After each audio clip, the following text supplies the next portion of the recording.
Olá, seja muito bem-vindo à nossa aula. Bom, nessa aula de hoje a gente vai falar sobre como saber se a minha ideia de negócio é viável. Algumas pessoas me fazem essa pergunta, né? Porque nós empreendedoras temos muito a tendência de ter várias ideias e na hora de tomar uma decisão sobre o que a gente vai fazer, a gente sempre fica muito confusa, porque quando a gente vai investir para empreender em uma ideia, a gente está falando de investir tempo, dinheiro, recurso, energia, e a gente precisa ser o máximo assertiva possível, né? Então essa é uma pergunta que não quer calar, e eu vou trazer para você algumas informações essenciais para que você analise se a sua ideia é viável ou não. A primeira coisa que a gente vai fazer aqui é fazer uma análise PhD, tá? A gente vai fazer uma análise PhD e entender como é que a gente analisa, a grosso modo, essa sua ideia. Depois, existem dois pontos que eu quero chamar a sua atenção para que você também desenhe na sua ideia, para que isso fique muito claro para você e também para o seu cliente, né? Que é o formato de entrega, é você definir como essa ideia de negócio vai chegar na mão do seu cliente. E aí tem um outro ponto que é importante, que é a validação da ideia. Como que você realmente valida essa ideia que você tem aí, tá? Para entender se de fato ela é viável ou não. Então vamos lá, vamos primeiro fazer a nossa análise PhD. Quando a gente fala de análise PhD, eu estou falando de 3 pontos essenciais que a gente precisa olhar na nossa ideia antes de colocá-la para o mercado, que é paixão, habilidade e demanda. Quando eu falo de paixão, eu tenho que me perguntar: essa ideia é algo que eu me sinto realizada em fazer? E se eu não tenho ideia nenhuma, eu tenho que me perguntar: o que eu me sinto realizada em fazer? Tá? Então, esse é o primeiro ponto. Se você não tem ideia nenhuma, se pergunta aí: o que você se sente realizada em fazer? Faz uma lista disso, faz um levantamento de todas as suas paixões, e aí isso já vai te dar alguns caminhos para você decidir em que você vai investir. E se você já tem algumas ideias, faz um balanço entre uma e outra e percebe qual dessas duas você é mais apaixonada por fazer, tá? Depois a gente vai analisar a habilidade. O que você sabe que faz muito bem e que outras pessoas te pedem ajuda geralmente? Sempre tem alguma coisa que a gente faz muito bem, que as pessoas reparam na gente e que muitas vezes a gente nem se dá conta, né, de que a gente faz aquilo também. Então avalie aí alguma coisa que você sabe fazer muito bem, que outras pessoas buscam você para fazer isso para elas, tá? E se você tem duas ideias, da mesma forma, você vai analisar dentro dessas duas ideias qual é a habilidade que mais grita em você. E o terceiro ponto é a demanda. Existem pessoas que têm necessidade do que você faz e comprariam isso de você. Então percebe que esses 3 pontos são fundamentais para eu iniciar a minha análise sobre se o meu negócio é viável ou não. Eu preciso ter paixão, ou seja, eu preciso me sentir extremamente realizada em fazer isso. Eu preciso ter habilidade, eu preciso saber fazer isso, e se eu não sei, eu preciso pelo menos ter a predisposição a aprender a fazer, mas o importante que você saiba já, seja algo que você faça naturalmente, algo que você tenha esse talento, essa habilidade em fazer, porque isso vai dinamizar e facilitar o seu processo. E demanda é você realmente perceber se existe quem tem interesse em adquirir isso, tá? Porque não adianta você ter um negócio incrível e você não ter uma demanda para as pessoas consumirem esse seu negócio. E aí, quando a gente fala de demanda, tem uma coisinha que pega muito no pé, né, da gente, que é o nicho e subnicho. Eu acredito que você já deve ter ouvido falar sobre isso. E aí eu trago aí alguns conceitos para que a gente entenda qual é a diferença de nicho, subnicho. Trago ainda mais o cliente ideal, que é a persona, uma das coisas que eu trabalho muito nas minhas mentorias. Nicho, a gente está falando da fatia de mercado que você está inserida. Por exemplo, eu, Karina, estou inserida no nicho de empreendedorismo. Subnicho é o afunilamento do nicho em que você está inserida. Eu, Karina, estou inserida no subnicho de produtividade para mulheres que desejam ter um trabalho que proporcione liberdade e qualidade de vida. Percebe? Então aqui eu trago o nicho, que é empreendedorismo, e o subnicho, que é um afunilamento do nicho em que eu faço parte. E aí, ó, dentro disso tudo, tem o nosso cliente ideal ou persona, que é exatamente o perfil do cliente que está predisposto a comprar, né, daquilo que eu ofereço. E o que eu preciso basicamente conhecer desse meu cliente ideal? Suas dores e seus sonhos, né? Suas expectativas, seus desafios, para que eu possa saber como atender essas expectativas dela, como minimizar essas dores da minha cliente ideal, e a partir disso eu trazer soluções dentro do meu negócio que possa atender esses pontos do meu cliente ideal. Então, lógico que o cliente ideal abre um outro leque de análise muito maior, tem outras coisas que a gente precisa analisar desse cliente ideal. Dentro da minha mentoria eu falo muito mais, eu ensino você a criar o seu cliente ideal, né, a traçar esse cliente ideal, onde ele é diferente de público-alvo, não é a mesma coisa. Então é muito importante que a gente faça isso, porque todo o negócio, toda a estrutura do nosso negócio e dos nossos produtos vão girar em torno do nosso cliente ideal. Não adianta eu ter uma ideia brilhante, um negócio formidável, muito bem estruturado, se eu não tenho para quem vender e se eu não conheço esse meu cliente para quem eu vou ofertar o que eu tenho para oferecer, tá? Bom, feita a minha análise PhD, eu vou pensar nos formatos de entrega do meu negócio. E aí, ó, eu preciso avaliar o meu negócio. Ele é online, ele é offline, né? Ele é físico. Eu vou trabalhar com produto, eu vou trabalhar com serviço. Então, quando a gente vem para fazer uma análise do nosso negócio online, é importante que a gente busque algumas referências, né? Inspirações e concorrentes. Então, faz uma pesquisa, busca aí pessoas, empresas que trabalham com o que você faz no mundo online, para que você tenha algumas referências como forma de você se inspirar e também analisar como é que está a concorrência no seu mercado. É muito importante que a gente olhe para os nossos concorrentes para que a gente entenda como que eles estão atuando, no sentido até da gente ter um poder de competitividade maior, tá?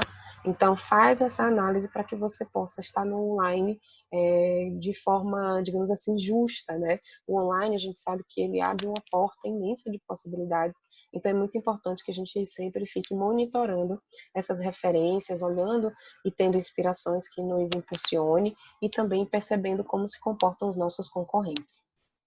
Depois, se o meu negócio é offline, se o meu negócio físico, existem duas coisas que eu posso fazer aí para já de início entender como que vai ser o meu formato de entrega no físico, tá? No offline. Primeiro, saber quais são os recursos físicos e os recursos humanos. É importante que a gente pense assim, dentro de um recurso físico, é a estrutura da minha loja, né? O que que eu preciso ter, como precisa ser a minha loja, o que que não pode faltar nela. Então, eu preciso ter basicamente o recurso físico dentro do offline. E recursos humanos, são as pessoas que vão atender os meus clientes, a equipe precisa estar bem preparada, é uma pessoa que esteja realmente habilitada para fazer aquele trabalho. Então, esses dois são dois pontos fundamentais para quem quer ter um negócio offline. É você pensar na estrutura física do espaço do seu negócio e também na estrutura de pessoas que vão trabalhar vendendo o seu negócio, falando da sua empresa. E uma outra coisa também que é importante, mais uma vez, é você fazer um benchmark, né? Estudar a concorrência, entender como é que está sendo também o movimento da sua concorrência na sua localidade, na região em que você vai ter a sua lojinha, o seu ponto comercial, fazer uma pesquisa, né, de mercado para ter mais clareza sobre como é que está a atuação desse mercado e dos seus concorrentes também na sua região. E aqui eu abro um parêntese, né, porque é muito importante que a gente veja a concorrência não como algo negativo, mas algo para que a gente possa até usar como termômetro do nosso negócio, né? E entender o que eu posso fazer melhor do que o meu concorrente, o que eu não quero fazer que o meu concorrente faz e eu sei que não se adequa à minha realidade ou que eu não acho tão correto. Então é sempre importante que a gente tenha esse termômetro aí para a gente poder criar o nosso negócio de uma forma alinhada com aquilo que realmente faz sentido para a gente. Precisa entender também, eu vou trabalhar com um produto? Bom, se eu vou trabalhar com um produto, o que eu tenho que pensar? As características e diferenciais que o meu produto vai ter, o formato, embalagem, rótulo, a forma de consumo, que deve ser principalmente baseada no hábito do meu consumidor. Então, não adianta eu fazer um produto, eu criar um produto que não se encaixe no hábito de consumo do meu consumidor, do meu cliente ideal. Tá? Então é muito importante conhecer o cliente ideal, mais uma vez eu trago esse ponto de atenção, porque se eu fizer um produto que não está alinhado com o estilo de vida do meu cliente ideal, provavelmente ele não vai consumir porque não faz sentido para ele. Então é importante que eu tenha um produto pensando na forma de consumo dele, baseada no hábito do meu consumidor. E pensar também no preço de mercado, né? Fazer essa pesquisa de preço de mercado, entendendo, é claro, como que eu consigo trazer esse produto para o meu cliente ideal conciliando todas as minhas despesas e custos que eu tenho para elaborar esse produto, mas também alinhando isso ao preço de mercado para que eu tenha também, mais uma vez, essa concorrência aí equilibrada, né? Eu não posso fugir muito do preço de mercado, colocando um preço muito acima, assim como eu também não posso colocar um preço muito abaixo, porque vai estar desvalorizando o meu produto. Então é importante que eu busque fazer uma pesquisa de preço no mercado em que eu vou atuar. E se eu vou trabalhar com serviço, existem alguns pontos que são fundamentais para você pensar. Primeiro, a mão de obra especializada, você precisa ter um especialista que trabalhe para você, ou você ser a especialista naquele serviço que você se propõe a oferecer. O conhecimento técnico, você precisa conhecer tecnicamente o funcionamento não só do serviço realizado, mas de tudo que está em volta dele, né, para que você possa, inclusive, fazer uma abordagem direta com o seu cliente, de forma que o seu cliente se sinta confiante, que ele entenda que você realmente tem propriedade para falar daquele assunto, assim como você tenha condições de quebrar objeções a partir do conhecimento técnico, então isso é muito importante. É você pensar também no prazo de conclusão do seu serviço, o seu serviço ele tem que ter um prazo de conclusão, então é importante que você entenda como funciona esse serviço, para que você trabalhe em cima de prazos reais, e modelo de contrato ou pedido, tá? Para que você deixe todo o seu processo, todo o seu serviço amarrado. Então, quando a gente fala de formatos de entrega, é importante que a gente tenha basicamente, é claro que tem muito mais coisas para a gente analisar, mas é importante que a gente pense basicamente nessa estrutura que eu trouxe para vocês, online, offline, ou físico, né, produto ou serviço, e considerando todos aqueles pontos de análise. Bom, e aí a gente vai para um terceiro ponto importante, que é validar essa ideia. E aí, como é que eu valido essa ideia? Tem duas formas que eu trouxe para vocês aqui. Através de uma rede de relacionamento. E aí, o que é que eu vou buscar? Vou buscar investidores, né? Eu vou buscar admiradores, eu vou buscar parceiros e eu vou também atrás de repente, uma sociedade. Quando eu falo em investidor, é eu pensar quem pode me ajudar investindo na minha ideia, tá? Então, assim, de repente você tem alguém, às vezes é seu marido, às vezes é uma amiga, às vezes é seu pai, sua mãe, enfim, alguém que está disposto, que acredita junto com você na sua ideia, no seu projeto, e está disposto a investir na sua ideia. E quando a gente fala em investir, não é a pessoa te dar o dinheiro, você vai lá e faz a sua ideia e tchau. Não, é a pessoa te dar o dinheiro, você colocar o seu negócio para rodar e você devolver aquele empréstimo, digamos assim, né? Aquele investimento que foi feito. Então é sempre bom a gente pensar, caramba, eu tenho uma ideia, eu quero colocar isso no mercado, mas eu estou com pouco recurso. Quem de repente pode ser um investidor da minha ideia? Quem de repente acredita no meu trabalho e que pode fazer esse investimento no intuito de me ajudar a tornar isso real, tá? Então faz essa reflexão aí para você já pensar para tirar sua ideia do papel com a ajuda de repente de um investidor que acredita em você. Admiradores. Quando a gente fala de admiradores, a gente se pergunta, né, quem pode te ajudar a propagar a sua ideia? De repente, alguém que também acredita no seu negócio não pode te ajudar investindo, mas pode te ajudar divulgando você.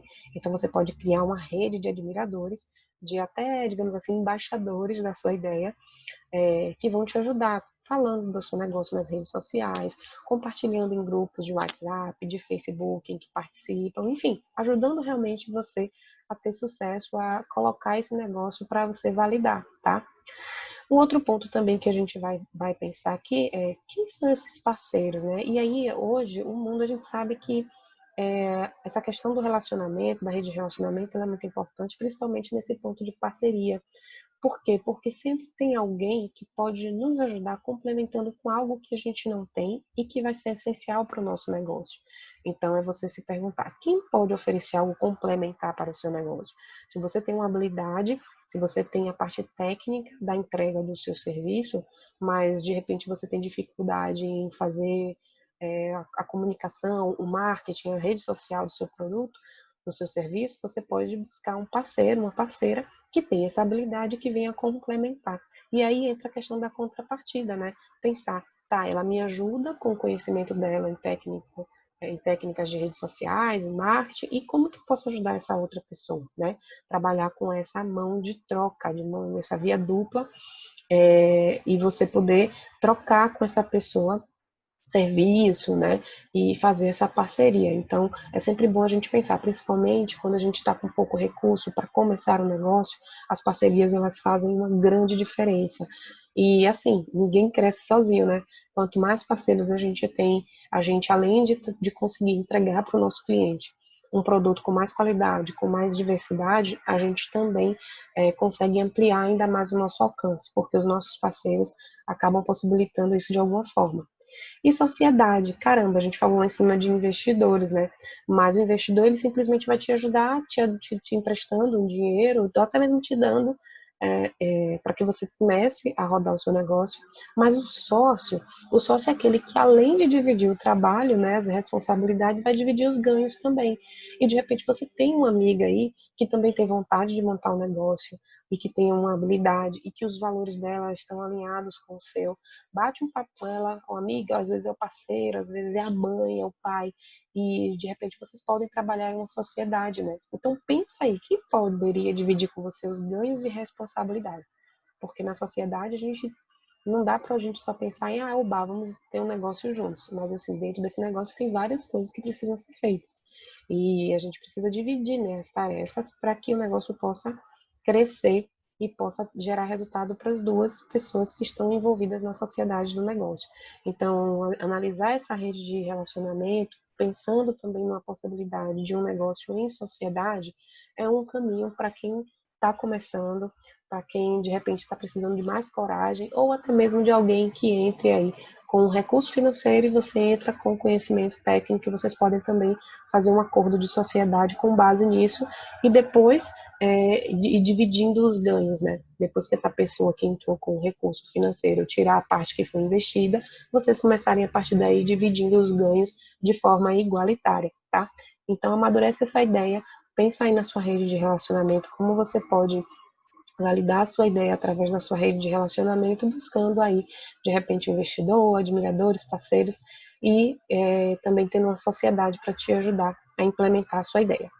E depois a gente também tem uma forma de validar essa ideia através de um plano de ação, que é a gente implementar, analisar e ajustar. Quando a gente fala de implementar, é justamente fazer a programação desse plano de ação.